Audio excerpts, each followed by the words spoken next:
in 2019, and the application asked me, what's the name of your program? And I'm like, I have no idea. So Dribble came about that way into 2019. And since then, we have been collecting data on the students who have been impacted through Dribble as a class component at ACP, an honors STEM research class. So what you'll see here going forward are data that we had done or we had collected for those kids as to where they are, how much scholarships they have received, what are their projects, and how much they have received as a scholarship money for their projects, not as a college scholarship, but a scholarship that they have gotten as a part of their competitions. So I've been very fortunate to be able to work for multiple organizations as a high school teacher. And working with Rice University. Now I'm actually a research affiliate with Georgia Tech. Both Sarah and me, we have worked for MIT through the MIT School of Engineering for curriculum development. And, uh, very, very passionate educators, both of us, for sure. So, my Sarah, next page, please. Yeah. So, just a little bit of who I am, because I don't know you. You won't know me for who I am unless I tell you about myself. So, I'm the eldest of three siblings from Assam. Those are my parents. I just visited them in January. So, I was fortunate to celebrate Sankranti, Pongal, Lori with them. And that's my immediate family, my three siblings. And I have a daughter who is 20 years old. She is in third year college, neuroscience at U of A. She is a Flynn scholar, semi-finalist. And my son, he is a first year cybersecurity at U of A as well. And my husband, of course. So that's who I am. Sarah, I'm on to sorry. you. Yeah. Well, hello. I have a bit of a different background, but have also, as Rashna said, had a chance to teach at multiple institutions in different capacities. So I've had the opportunity of getting my teaching certificate on the West Coast, or I'm sorry, on the East Coast, but then also have the opportunity to teach both at the East and West Coast. And I've had the opportunity also to teach at the say K through 12 level, but then also at the university level too. So I am a seasoned professor and really am passionate about curriculum development and have been digging into that with Dribble. And so I'm very excited about helping our students with the curriculum as they go through this process. And you can see I've gone a lot of places, studied a lot of different types of things, right? So you can see up here, studying microbes in saltwater lakes in Palau. I've gone to Japan and done looking at flowers. That was mostly for leisure. And then I've studied jellyfish's anatomy and genetics over here. Oops, so sorry. And I've also had the chance of working with our NOAA ships, or on our NOAA ships here in the United States, and having a chance to look at their salmon ecology and help them out with some of their bycatch. And so I'm really interested in how we can teach our students this process of doing the science, understanding what they're doing, and then also communicating what they're doing to a greater network. And sometimes that greater network is our family, right? So here you can see my family. Here's my little kiddo with our dog, my husband, and then you can see my parents up here with some of my nephews and nieces. And so we all are, since we're a small organization, we very much care about family, and we work really carefully with the families of all of our students and really want them to be working with the students as well. So you'll probably have a WhatsApp chat going with us all year long when you're working with our students and get messages back and forth all the time. So looking forward to working with all of you. Yeah, and just a quick data. This is not to alarm anybody, but just basic information on what does the graduation rates and college admission rates of different states in the US looks like, and what has been the admission rates on 5-year snapshot. On the right-hand side, you'll see in 2027, the admission rates are going to go further down. And given the government scenario that we have, I don't know where this is going to stand because so much more funding has been taken out of research. So research at the undergrad level, which all of my students, 100% of my students have gone through my program, have been able to get internships as early as first year in college. That has been taken away for many universities. So research experience in high school has become even more critical for students to do well and to survive that first, second year of college when they are transitioning from high school to universities. Because a lot of kids, they struggle with that transition itself because they're so mentored and fostered in a school environment, but then they're all alone in the universities. So this is tragically going to change as well as we are going forward because of what's going on in our government. But please understand that, again, this is just for your information. You know? So, yes, Sarah. So we also did a critical analysis on what happens if a student does research versus no research in their high school careers. So if you look at it, how much does it matter in your college applications? I know that the SAT, ACT scores, the AP classes, they all matter. But what is your differentiator is whether you have done research, how you have done research, where you have done research is also very, very critical. So if you guys are thinking that, oh, I'm going to find a university professor and send that student to a university lab and get an internship, that is something everybody does nowadays, by the way. So what we are also providing is that how are you going to create the student's own research, but work with a university professor, where the university professor is facilitating the student's research idea and not something that's already going on in their lab, right?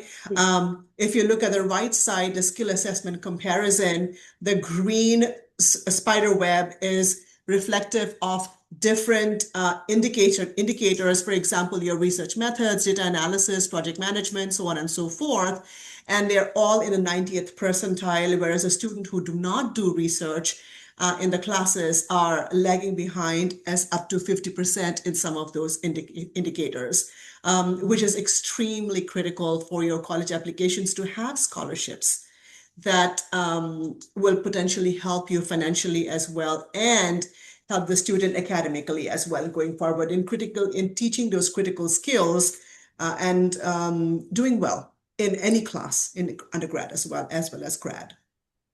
Yeah. So And and if it's yeah, possible to add, yeah. so Rashna is talking about this idea of having students take the lead. And part of that is also having in Dribble, when our students do our research incubator program course, the students take the lead on finding their university professor to work with, right? We teach them that skill. And uh, we that's something that they can take to that next level as well, right? That's a networking skill that they learn that they take to the university when they get there. And then they're more likely to do university research when they get there as well. So the skills that they're getting from our program aren't just research or no research. There are these transitional skills on being able to market themselves in a different way than these students that don't do research at all. So it's a really interesting dichotomy that's was made in this Wall Street study. Yeah, and if I may add to that, presently the students that are working with us, everyone has struggled to find professors. And I'm not going to Mhm. lie. But Yeah. I'll promise you that at least 70% of them have been successful in finding a mentor, right? And those are the skill sets we teach them. How do you write an email? What are the things you look at? And Hmm. sometimes 90% of them are going to say no.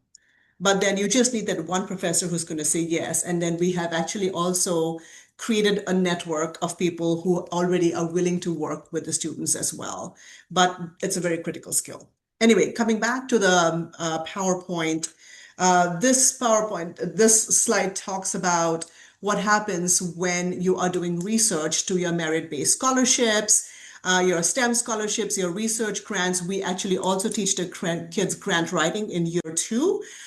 We teach them patenting, we teach them licensing, but that's year two after they have done the critical research projects, and then they continue with the research project. But in addition to that, they have other things that they can also do. And if you can look at this data, the amount significantly changes when you are doing research versus no research.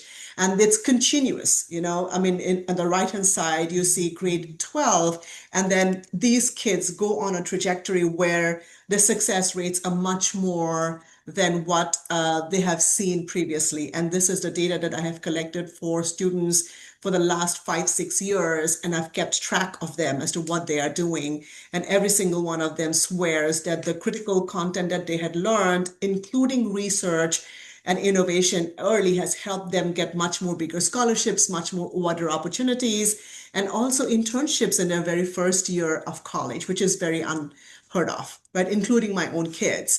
And I can guarantee that the skill sets that they have learned has helped them propel forward much faster than other kids.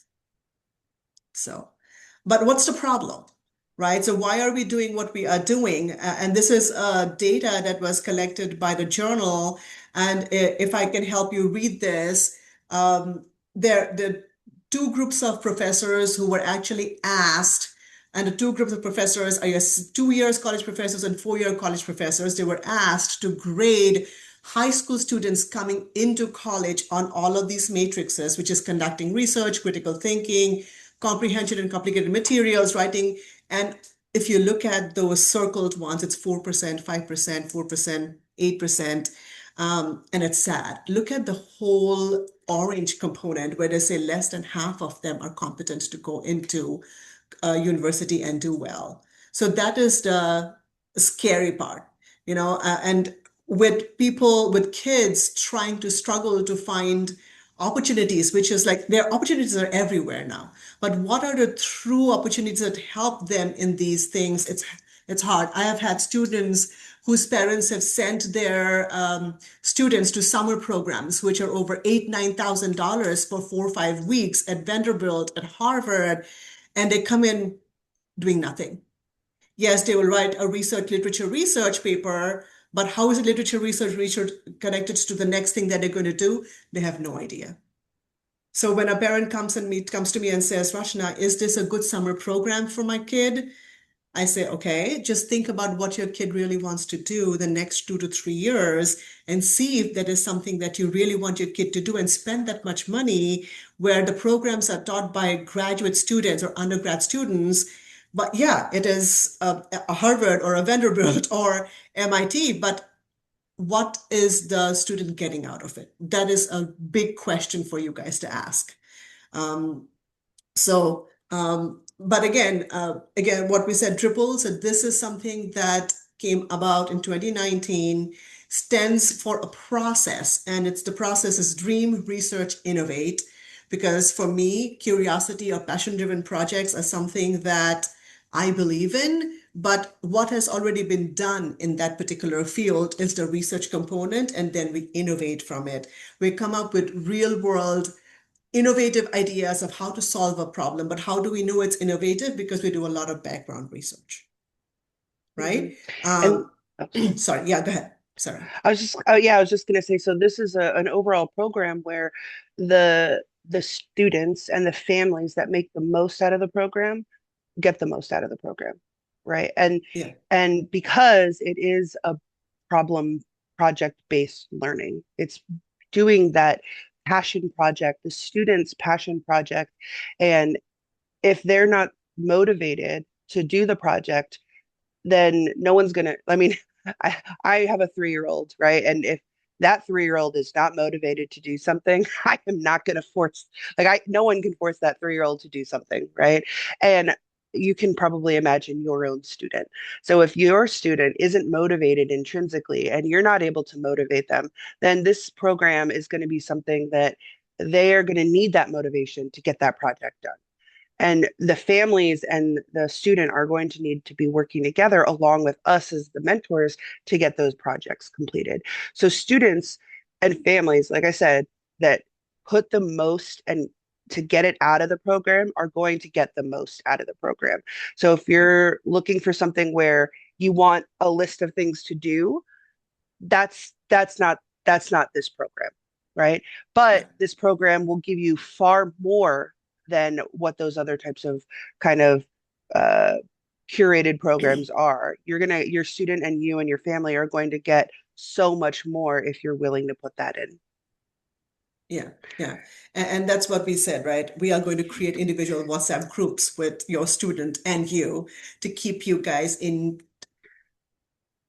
to know what's going on with you. You guys are also added to the Canvas course. We go through a Canvas course where all of the materials are on Canvas as observers so that you can actually take a look at what your kid is doing and how we are creating and what's the content that's been delivered to the kids as well. Hmm. Yeah. Okay. Oh, So so sorry there. no, no, you're good. You're good. So Yeah. we have multiple programs now. We just started with year one long time back, but year one, year two, the students can start as early as fifth graders. I have five no, I lied. Four sixth graders as of now. So they are in the innovation tinkering incubator. So if you look at that, but then they can either be in the tinkering incubator or in the research incubators one and two. The timings are different. So you can find a lot of this information, including what is included in each of the programs if you just type in research incubator offerings, right? So depending on whether a student is a junior or a senior, we have the research incubators for the rising seniors. These are kids who come to me, and I had five of them last year on saying, Miss Nat, we didn't do anything, and we really want to have that impact on the application process. So what can we do? And they came to me March, April of, say, suppose this particular year. So I was able to give them and pair them up with university professors, which we had research grants with. And they did the whole summer of research and then connect it to a competition that is very specific to the seniors, which is called Regeneron SDS, and that's due in November. So these programs are generally from June to November for the rising seniors. But for everybody else, incubator one and two, those are open to fifth to 12th graders. And we do pair them up based off of where they are. We this year had students from 7 different states. So we were consciously keeping them in the same time zone when we were actually putting them in there. And we work with you guys all on what timings work with you guys best. And then students can actually come to any of our three instructors' classes based off of where they find comfortable with as well. Hmm. So, Yeah. And then one new program that we're starting this year is our app development incubator.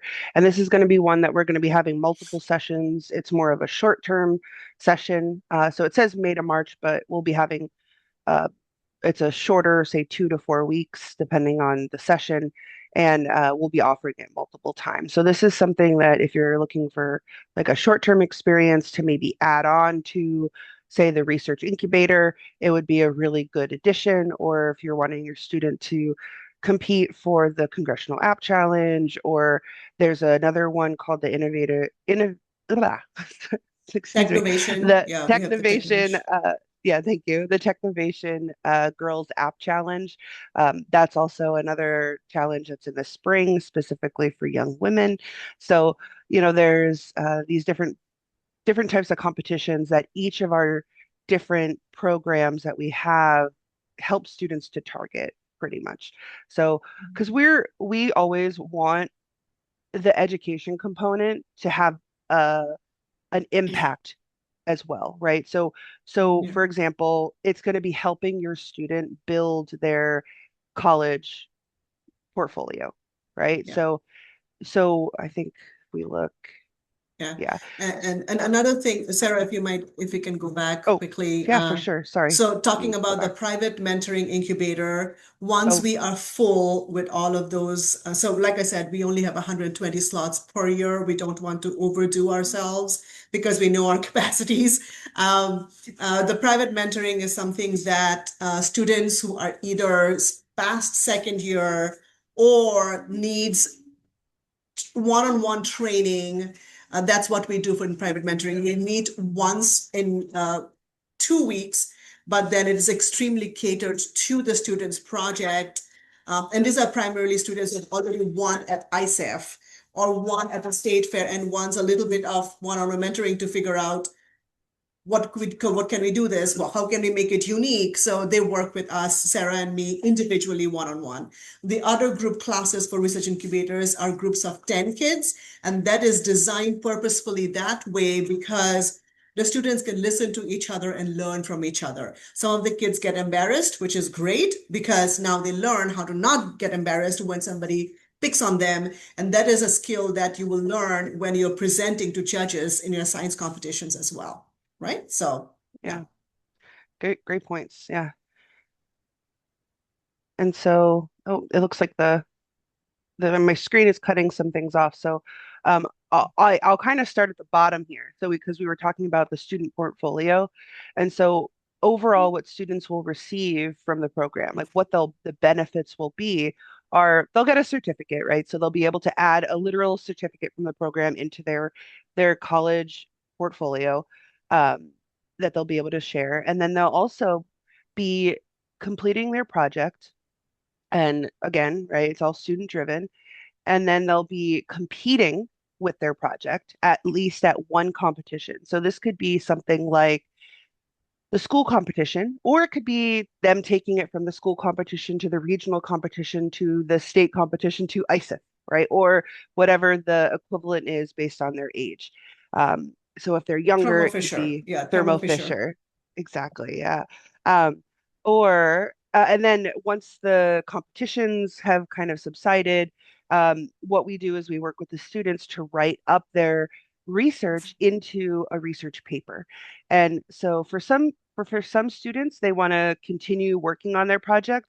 We'll work with them to write a literature review, or if they want to write up their research, we'll have them go through and write up their research. And all students are expected in the research incubator courses to submit to a peer-reviewed journal for publication. Now, it doesn't mean that they're going to be selected for publication. It just means that they're submitting. Um, and they can go through that process. And that's something that people who sometimes only do that when they get to graduate school, right? And it's becoming early and earlier. And having a publication is a really great piece to add to a portfolio nowadays. So this is what we help those students with, right? We help them with project ideation. So coming up with their student-led passion project. Then and you can kind of see the phases here too. So in those first 2 months, we'll help them come up with that project, the aligning with their interests and and then with the curriculum as well. And then they start working on their project. So they complete that project and really the data collection and um, design is going to be 2 to about 5 months. Um, we we have students who take longer, and and sometimes that's because they procrastinate and they wait too long. And so this is where family really comes into play to not let that happen. Because they have a lot of responsibilities at school, but this is also one of their responsibilities when you sign up for the program. And we teach the students in this process designing, the overall execution of the projects. And then we also go through and we also teach analyzing, visualizing, and data storytelling throughout the process as well.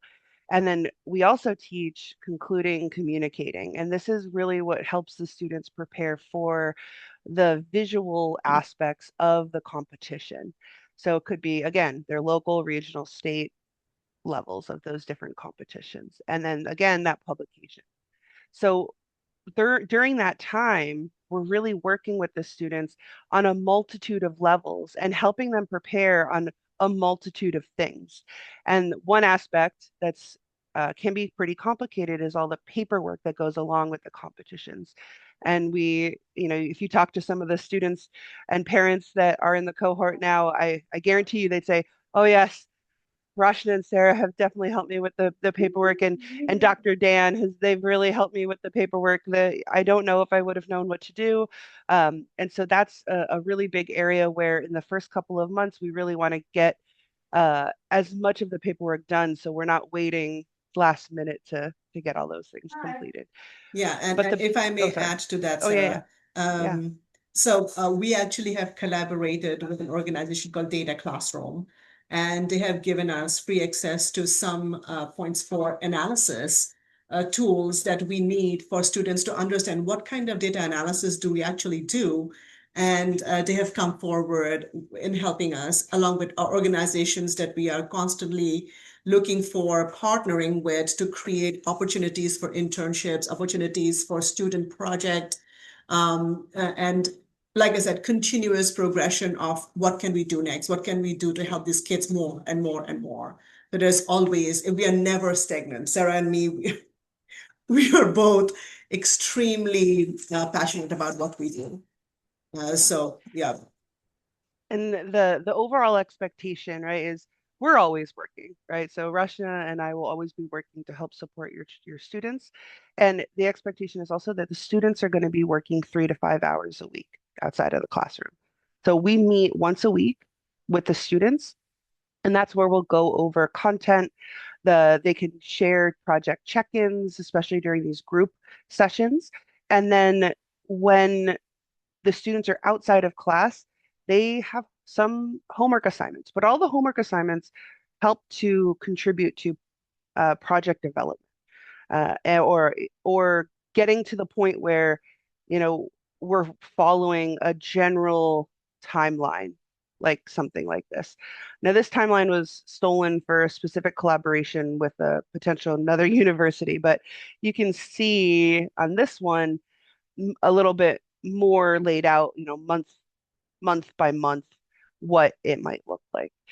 So in general, all of our assignments, everything that the students are going to be working on every single week, there's a point, a reason for it. And so we really expect students, even from the beginning, to work 3 to 5 hours a week on our class. And so I think, and Rashna, please, I'm not trying to speak for you, but if you disagree, let me know.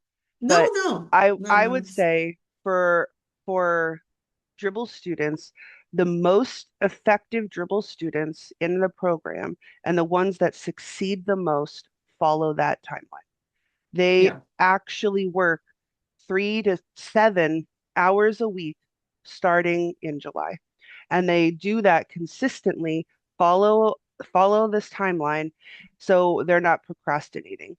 And those are the students that you see us highlighting as, getting grand awards, winning three, or being a 3M winner, or or we have so many students that succeed. Scholarship. Sometimes Yeah, yeah. I get them all mixed up, but those are the students that are doing that achieving. Um, we are happy if our students improve and do the best that they can individually.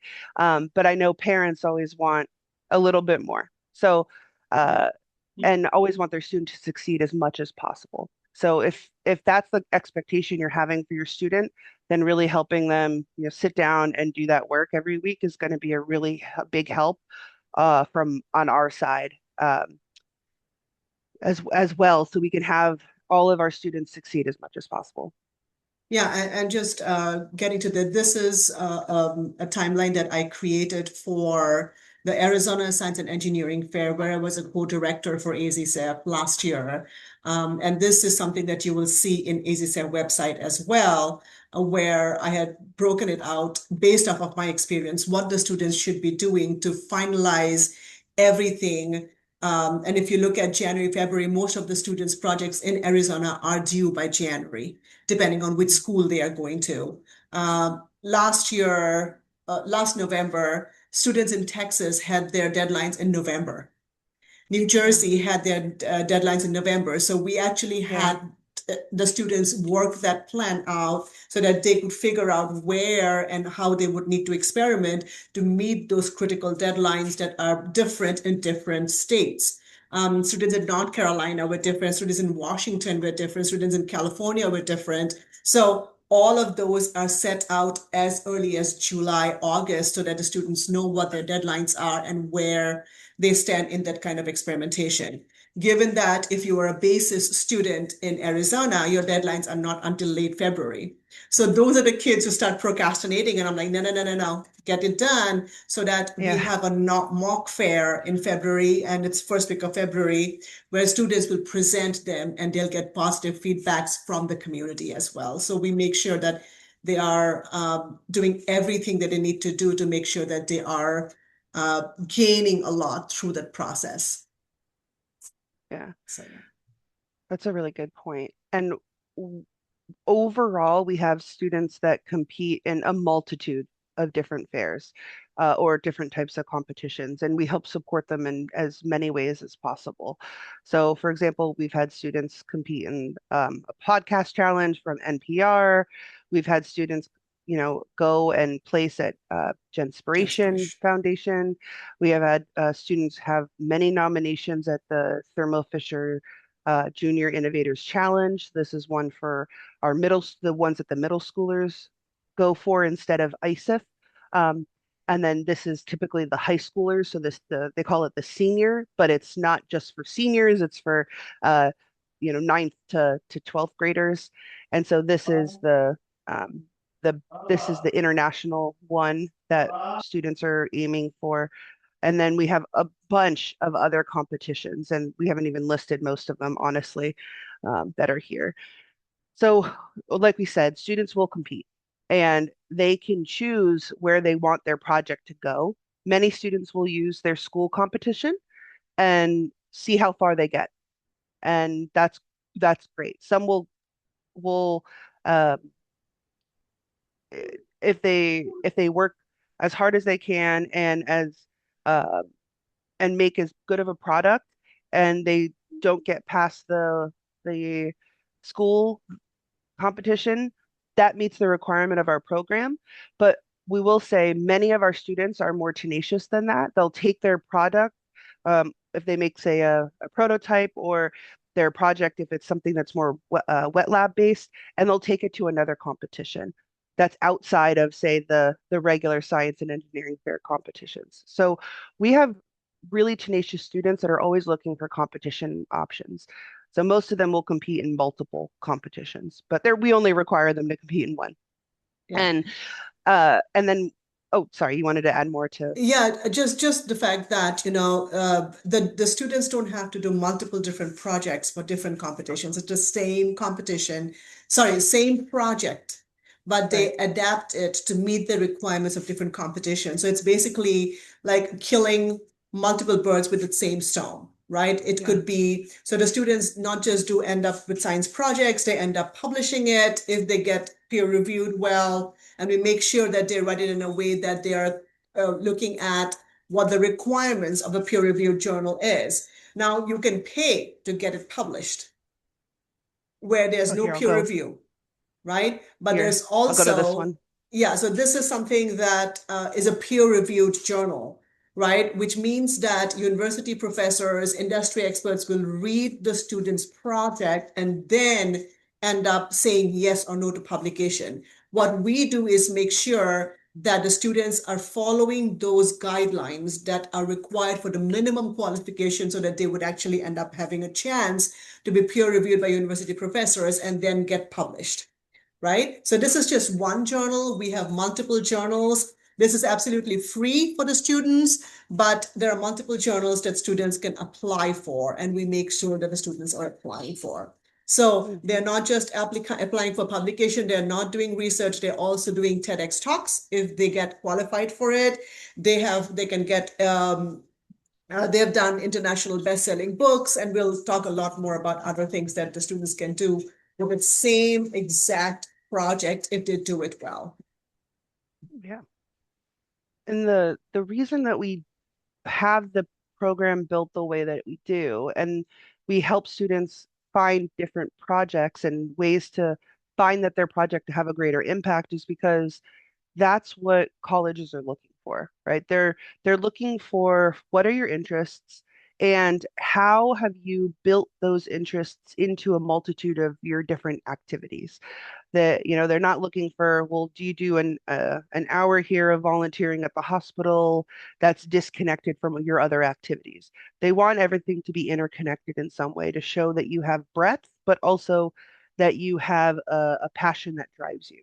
And what we found is that our students have performed very successfully in terms of their university. It's not called enrollment. It's what it's acceptances, because of how well they've been able to spread out this passion project they do with Dribble into multitude of activities in their life. Right? They'll do the TED Talk. They'll get a patent for their product that they've developed for their project. They'll they'll go through and here I'll show you. They've competed at multiple places and were awarded uh, different prizes, right? And these students succeed, right? We have a student who is able to ring the stock market bell, right? New Those are York Stock things. Exchange, yeah. Yeah, sorry. Yeah, thank you No, no, for you're good. clarifying. But the New York Stock Exchange bell, right? Those are experiences and things that are going to set your student and have set these past students who really took advantage of the program and set them off differently than their peers who are applying to the same universities. Yes, they got a lot of scholarship money, right? That's great, right? But they also, are scholars in different types of programs that set them up for merit-based programs that will help them at university as well. And so I'm kind of jumping a lot of slides here, so I apologize, Rashna, but No, no, you're we're good. getting close to time, and I want to leave time for Yeah, questions too. yeah. But we have students that have so many varied interests all across STEM, so science, engineering, technology, math. And then we also have students that are more arts based. So those that are in humanities or economics, right? So we Business. have, and business, right? Yeah, exactly.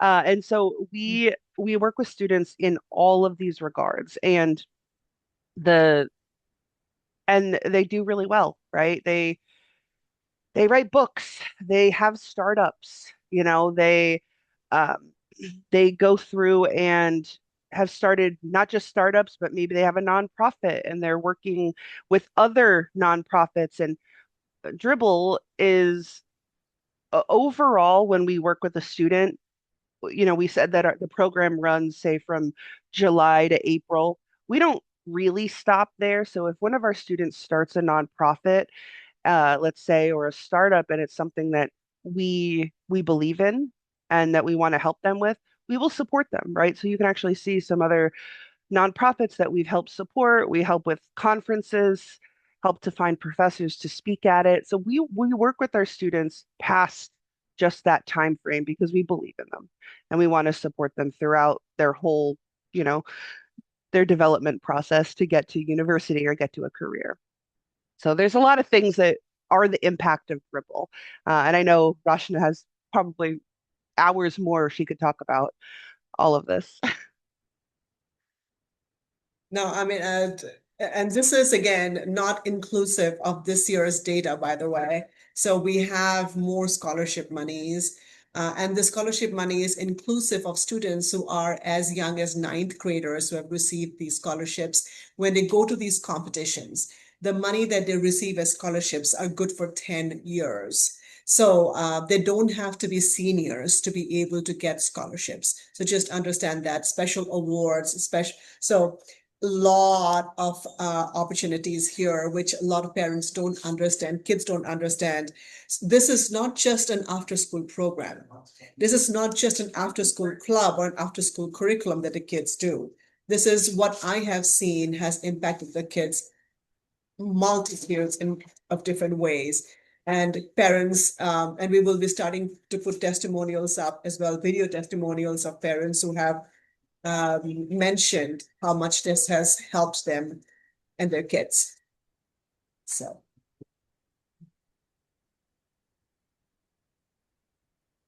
Sarah next. Oh yeah, sorry.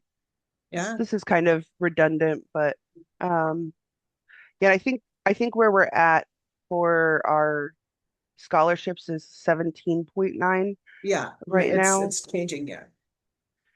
And Vijay, I then do we see your, there's a question. Let's finish this and then we can talk about it. Yeah, that's a good question. So we have a WhatsApp group, and so this is, some of you, I definitely recognize some of your names from the WhatsApp group. So Yeah. thank you so much for joining us. Um, for this is our free WhatsApp group where we'll send some different events that are happening with Dribble, or if we have internship opportunities or speaking events or different things. We'll also send out if there's some different scholarship deadlines that are happening. So this is a really nice opportunity to join something for free. So if you haven't or not part of this network, we highly recommend that you join. We'd love to stay in touch with you there.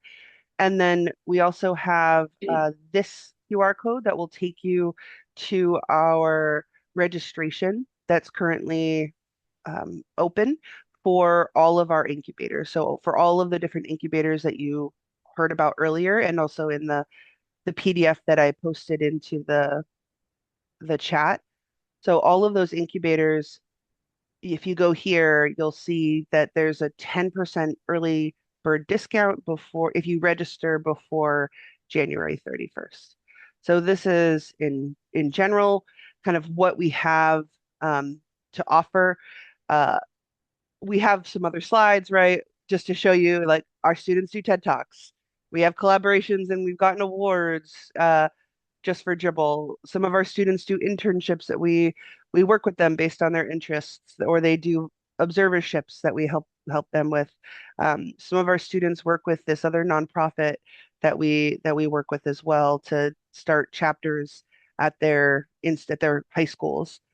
We also have some best-selling books, right? So, we have a lot that's going on with our students, and we'd love to do the same to help your students get there as well.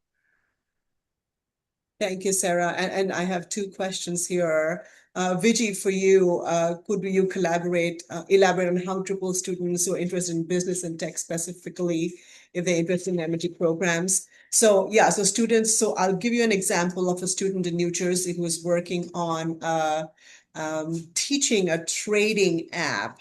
And it was funny when we talked about, oh my God, you're actually going to talk about trading and investing. Uh, are you using real money? And we got all scared, right? Because we could be easily sued if somebody loses a lot of money. So that is the expertise and the, business things that we talk about where the student understands what's the replication of the work that they are doing, long-term impact. So then he mentioned, no, Mrs. Nan, we're just simulating this. I'm like, okay, great, thank you. All right. So all of these kids who comes from different backgrounds, they end up picking a project where they are interested in. We never force that you have to do a STEM project, you have to do a wet lab, you have to do a dry lab. No, I actually have a student approach me who wants to work on law, right? And we were working frantically to find out a lawyer who would help them support a project. But then the idea technically is that can they do a research project based on that so that they can also compete in these competitions and not just do a project that will help them with their applications, but also get them awards and publications at the same time, right? Hmm. So that is where, and yes, all the MNT programs are things that we can work with based off of that research project that they are doing. So, Yeah, the key, so I think the key is so we've had students who also compete a lot with the different DECA challenges, mhm. and we help students with competing the different IRB requirements to do projects like that, and we have them work through, say, their DECA club, right? And we highly recommend that they also have a teacher that is at the high school that they're at to help facilitate that connection. And so we'll help guide the student to make sure that they have everything that's needed along the way. But yeah, we've worked with students to develop these kind of carrot stick models. We have some other students who are thinking about finance in for Mhm. nonprofits. So we definitely Mm. have students who are thinking more about the business side of things. So it's interesting, right? Even though Rashna and I, yes, we are business women for sure, but we are more, classically trained as biologists, scientists, or biotechnology scientists rather than, say, finance or things like that. Yeah, yeah. And that is where we bring in the mentors. We have subject matter experts as well. And the students look for subject matter experts as well, like we mentioned earlier. Mhm. And that's another skill that we teach. So, yeah. Yeah. Okay. So Ganya mentions, do students come up with their own ideas, or is it a support with utilizing their project thought process? Great question, Suganya. So out of the 120 students that we have this year, and we are not going above that number at any time soon, some of the students come up with us and saying, we want to work on cancer. So they already know what they're coming up and want to do. But we also talk about what's the feasibility of a seventh grader working with cancer, right? You Hmm. cannot work with cancer when you are not in a lab setting, but there are ways that you can work on cancer on lower organisms like Drosophila or C. elegans. And that's where we give them that support of, okay, yeah, your passion is that, but can we quickly tweak it a little bit so that you're still your motive is the bigger motive, but then how do we come up with smaller chunks of a project idea to give up a bigger things? Some students come up and they enter the program saying, I have absolutely no idea what to do. Yeah. Zero, none. Yeah. That's So, harder. Those are the harder instances for sure. Um, yeah. But we help but guide the students with yeah. questions to think about. We have the students think about their local community. What are some, say, potential solutions that could help their local community? Right? We ask about their local community because feasibly that's something that they would care about more, right? Or something that's connected to their family or immediate family or further distant family, because then they start to think a little bit more about something that is still passionate to them, but maybe they didn't think about it right away. So we ask them questions, we get them to look at past projects. We do have kind of an ideation process to help students who especially have no idea. Ideally, we would meet, in the perfect world, we would actually meet with you and your student the Yeah.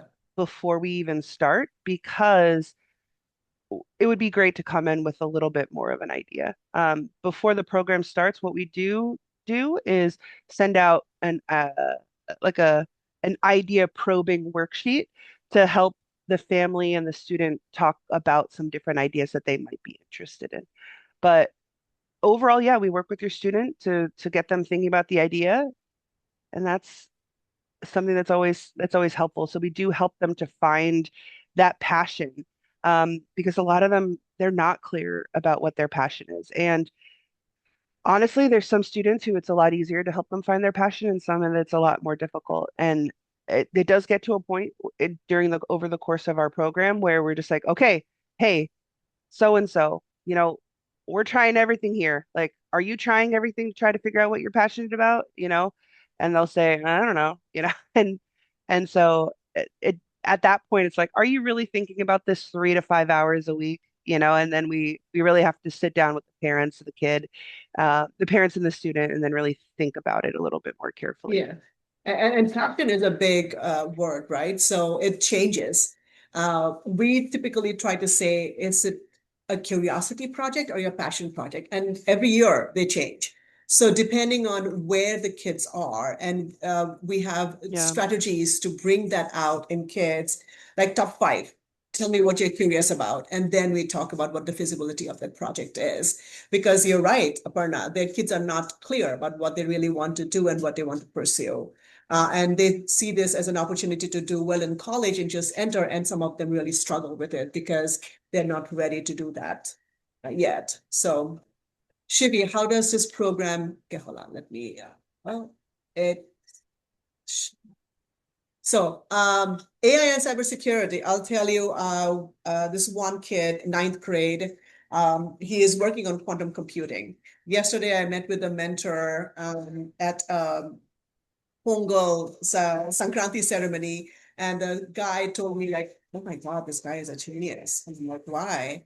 Because they work with the kid. The mentors who actually also help us knows that not to feed the kid with information that the kid can come up with by themselves. So AI and cybersecurity is also a lot integral part of what we do because a lot of kids are getting into AI analysis. We teach them about, what is ChatGPT? How do you use AI to, validate things? How do you end up working on projects that are data driven, but that's a dry lab component. How do you connect it with a wet lab component? All of that process goes on individually from a project perspective. Students can work in groups of up to 3 if they are targeting a specific project, but with some competitions, they are individual competitions. So we tell them if this is a competition you're targeting, you shouldn't be forming a group, but work individually. So definitely work with them a lot. Yeah. So I'm To trying to to keep to cognizant of time. We have 4 more minutes. Yeah, no, but I think it's helpful because I think it also kind of goes along with some of these other questions. So, um, Aerospace engineering, we, yeah, we are so overall, right? All of the different students we work with, they're all interested in very different topics, yeah. right? Some of them are going to be wanting to work on C. elegans, right? So that would be something like a wet lab, right? Or maybe they'll need even dry lab space.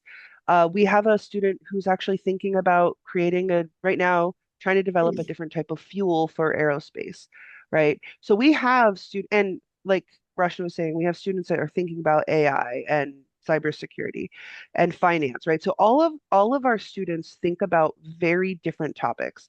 Now, Rashna, myself, and our other instructors, we can't be experts in everything, right? This is where we we as the dribble mentors, we go and we teach the students about how do you come up with a project, right? What's a research question? What are hypotheses? How do you develop a strong experiment that is strong regardless of subject? Um, so if it's aerospace versus AI, right? How do you validate AI? What if you train a model? How do you validate that model? So we go through and we teach our students how to actually do the science part, right? Designing the experimental design. Because if that's not sound, it doesn't matter how much technical help they get. If the experiment doesn't actually test the hypothesis, they're not going to perform well at a competition. So we that's where we are coming in. We're teaching the foundations of doing a science project. And then the students go through find a technical mentor that will help them in aerospace fuel development or AI cybersecurity or C. elegans alcohol fetal syndrome. I don't know, right? So they'll go through and they'll find a technical mentor that has that expertise in that specific passion topic that they're interested in. Now you'll see all of the instructors were pretty darn passionate about almost everything. So we'll learn a lot about what they're interested in. And then we help the student, you know, learn how to work with the technical mentor to do those things. But really, it's on the student to learn the AI. So again, we don't find mentors for the students. The students find the mentors for them. We teach them how to find mentors and we teach them how to communicate with the mentors. And we have a network of people, but not all of them are going to tie to your exact student's needs, right? So yes, we have ASU professors that we have research opportunities that could potentially work with a student, but maybe it's not in AI cybersecurity, or maybe it's in a certain specific aspect. It's all about the technical mentors being specific to what the student needs. And so this is where those things come in. Now, for the competitions, all regardless of topic, all of those students, so even if it's finance or AI or whatever, they can still compete at ISEF. right? We put them into a category that's more like math or there's like algorithm science. I forget the exact title of the category, but there's certain Computational categories, bias. right? Thank you, say computational, Mhm. that those students can go in and still compete at ISEF. So, and Yeah. then there's some other competitions, but with the funding that's been changing nationally, a lot of these competitions have been culled, and but there's still the competitions that we were talking about that are there for them to go to. So I'm trying to answer as many questions as possible. Yeah, Um, and so with Suganya's concept of are you able to provide wet dry lab access? oh, For dry lab, they don't need a lab. They actually do everything online. For wet lab, depending on where you are and which state you are, we are finding places where you can potentially go, depending on the age of the kid, though. They'll be very clear as to if the kid in New Jersey is below 18 years, they're not going to find a wet lab access unless there are community labs that we have been able to connect to where, yes, they'll be. So it's more of a question of which state you are in and which um, age group your kid belongs to, right? So Vinaya, the question too about with multiples, when are you so many students interested in? So it depends. It's very funny because with group projects, even if we say, okay, if student one and student two are wanting to do the same project, we get them connected for sure, but it depends on the temperament of the kid, whether they really like each other and they really want to work with each other or not. So we never force them, even if they do not, even if they do want to work together, we see the dynamics and then we suggest, okay, you can work with this kid. And so one of the students in New Jersey is working with a student in Arizona, and which is actually something that states allow.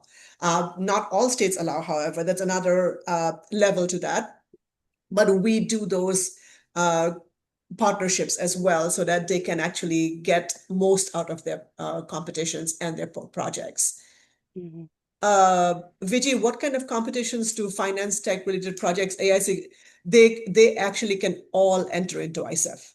But remember, ISEF is not something that you can enter into directly. You have to be the top 15. So in Arizona, talking about Arizona, because I was a coach director of that, we at the state level have only 15 slots that we can put 15 projects to ISEF, which is the international level. So if the student is the first place winner in one of those categories, whether it's AI, so there's no category called AI cybersecurity. It is computational biology and bioinformatics, system software. So all of those categories. If they are the first place winners in their category, and if they are the top 15 projects of the state, that's the only way they can qualify to ISEF.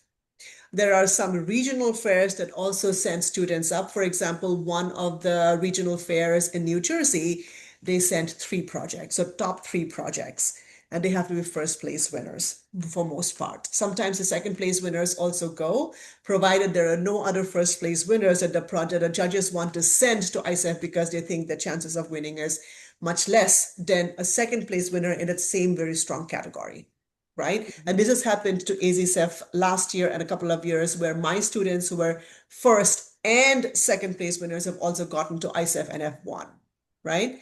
Um, Amelia, to answer your question about DRIPBL with ASU Professors for Research, I actually got an email today morning that we might be able to actually have some space at ASU. And Sarah, I didn't get a chance to update you here. Oh, that's I so know. exciting. So for the summer, and we are having a conversation on the 21st, going to talk to the ASU professor where they might provide an ASU space for triple students to work over the summer and some other ASU professors who would like to mentor them as well. So that's a very fresh news today morning, but nothing has been finalized yet, but the prospects are still there. And like I said, we are Yeah, always looking for ways. And me, myself, I'm an affiliate for Georgia Tech. So I'm in contact with Georgia Tech professors. We have some working with a Purdue professor to work on things like that. But things are shaping up much more and more and more. So yeah. how do The you and the find key such mentors? Yeah. Oh, sorry. And the key is even if we have those types of collaborations, we still ask the students to reach out Yeah. to the professors to make that first kind of connection with them Yeah. Yeah. to say, hey, this is my project, this is what you do. I'm interested in working, working with you to understand if you can help me with my project because Yeah. it seems like they align in this way or this way. Yeah. So it's still on the students to finalize if that professor will work with them or not. Yeah. And like I said, and like Sarah said, yes, we have a whole set of mentors who actually are volunteers, who are parents of students who have signed up from past student parents who actually know what the program is, and they are experts in AI, they are expert in automation, and they have said, oh, if you have a student, just send it my way. Again, remember, we are not going to send them your way if your student is not reaching out to them, Yeah, right? Your student will have to show the interest. And we are not guaranteeing that I'm going to club you with this person. No. These mentors come to us because they know how diligent the students are.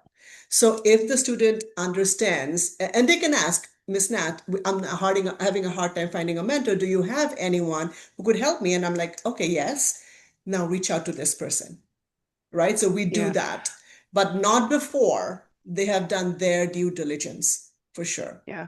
And what to kind of clarify what that due diligence means is every outreach email that a student is writing to a professor, we are CC'd on. Yeah, And so if we aren't being CC'd on communication emails with professors, say by student C, and student C then comes to us, I'm having trouble finding mentors. We say, well, we've never seen any communication with you to any professors.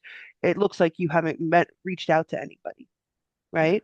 And they'll say, oh, well, I haven't. I don't know how to find them. And we go over how to find them. And then they have to go and show that they have that responsibility, right? Because these are people that are in our network and we cannot have like we need to make sure that the students are showing responsibility, timeliness, um, before we connect them with those mentors in our network yeah, because yeah, we have our own caliber to hold up to and the students also need to learn those skills on how to professionally communicate and show those skills before we will connect them with anyone in our network. And we bring this up because this has happened this course, like over the last 2 years that Dribble's been around. So we yeah, just want to make yeah. sure that that's why we're bringing it up really carefully right now. Yeah. And Vinaya, just to clarify, I mean, these kid mentors, they sign up. We have a mentor sign up form, and they are from AI to automation to Honeywell, people who have actually worked with, I think, Sarah, who was the student working on with aerospace engineering, Yeah, right? So yeah. yeah, So and they that's reached yeah, out and to, that's yeah, mhm. yeah.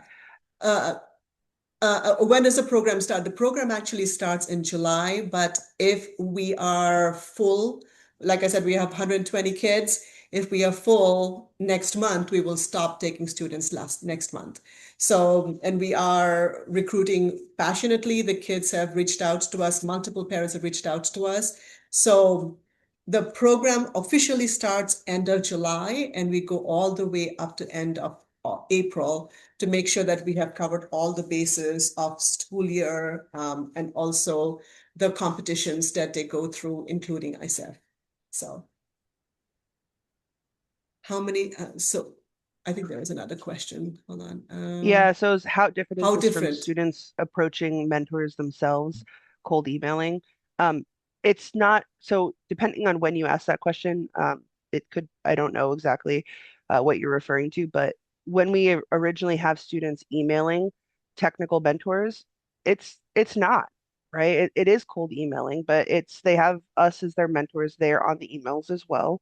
And we also teach them how to effectively cold email Yeah, which we have found the students coming in do not know how to effectively communicate. The emails that they write are not appropriate in the way that they approach it. And that's yeah, what we teach them how to do.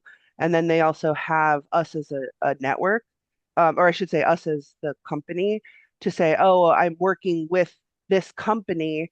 Um, in my project, and then they have us on the email, and that does add a little bit more to it than just, oh, I'm just like some random person emailing you. It's like, oh, I have these other mentors and other support as well. So if you're not alone teaching me everything. And that does create a little less uh a less Vagueness. yeah, Yeah. vagueness and cognitive load for the professor, because there's when a professor, I mean, I've worked as a professor and taken on high school mentors as a mentor, and it's a big cognitive load working with a high school student because you have to teach them in most cases everything, right? The experimental design aspect, how to do an appropriate study, right? And then all of the technical part. But if you can approach them saying, okay, I'm only really needing help from you on the technical aspect, and I only need these certain, like this certain time frame from you, it's a lot more approachable as a professor and as a PI than if I'd have to do everything. So Yeah. it is different. I get how just from hearing it, it doesn't seem that different, but I promise it's definitely more approachable for these professors. And just to add to that, when they CC us, particularly in Arizona and in certain circles, we are very well known, so they know directly who is supporting them. So indirectly, they don't talk about us too much, but when they CC it, they know that there's an adult who has been working in research for a long time, and that gives them that added benefit of just cold emailing, and knowing that a student has no support from adults rather than having an adult mentor support them on the other side. That definitely goes a long way. Hmm. Yeah. Yeah. So I know that we are 11 minutes above that. So, Vinay, yes, we do have mentors in Texas universities too.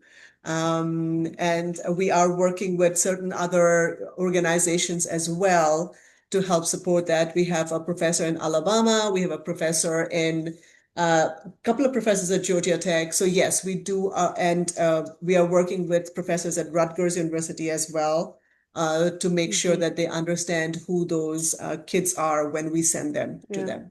But Princeton. again, Yeah. Princeton, yes, uh, working on someone at Columbia, but again, nothing. Columbia has not materialized yet. There's a Purdue professor as well who is very willing to support these kids. But again, remember that these mentors will come and work with the kids only when the kids reach out to them first, right? So they have, and we can provide those names, but the students will have to start emailing them, Hmm. and make sure that a connection stays because it's a lot more credible that way. Hmm.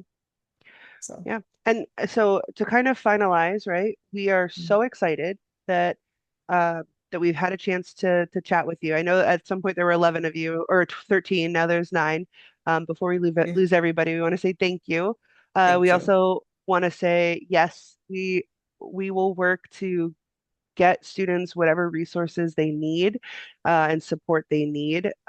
If it's something like that, we just need to be reached out to sooner because things take time. So Yeah, if there's yeah, an issue that is arising, the earlier, like July, August, the better, right? And then we could actually yeah, do something to try to find lab space or a professor, right? But if that's being waited until November, then that becomes harder. So we're here to help. We're here to teach the students and be their biggest cheerleaders and teachers.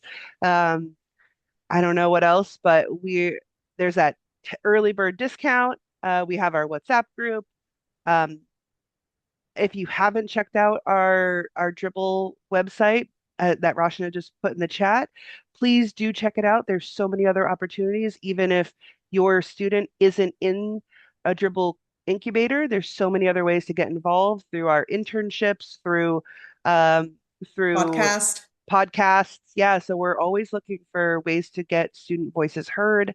Or if they're working on another project right now and they're like, huh, oh, I want my kid to write that up. Like, reach out to Future Scholars Journal and see if they can publish it for the next edition in for next year. So we are here to support and see the your student success. And thank you again for being here with us on a day that is Martin Luther King Day. And I know everybody is Yeah. busy, but appreciate all of you. If you guys have any questions, do reach out to us to the WhatsApp group. Sarah's there. I'm also there. And we can have a quick conversation outside of this as well if you want us to for 10-15 minutes to give you a little bit more clarity if you have any additional questions. Yeah, thank you. Bye. Bye.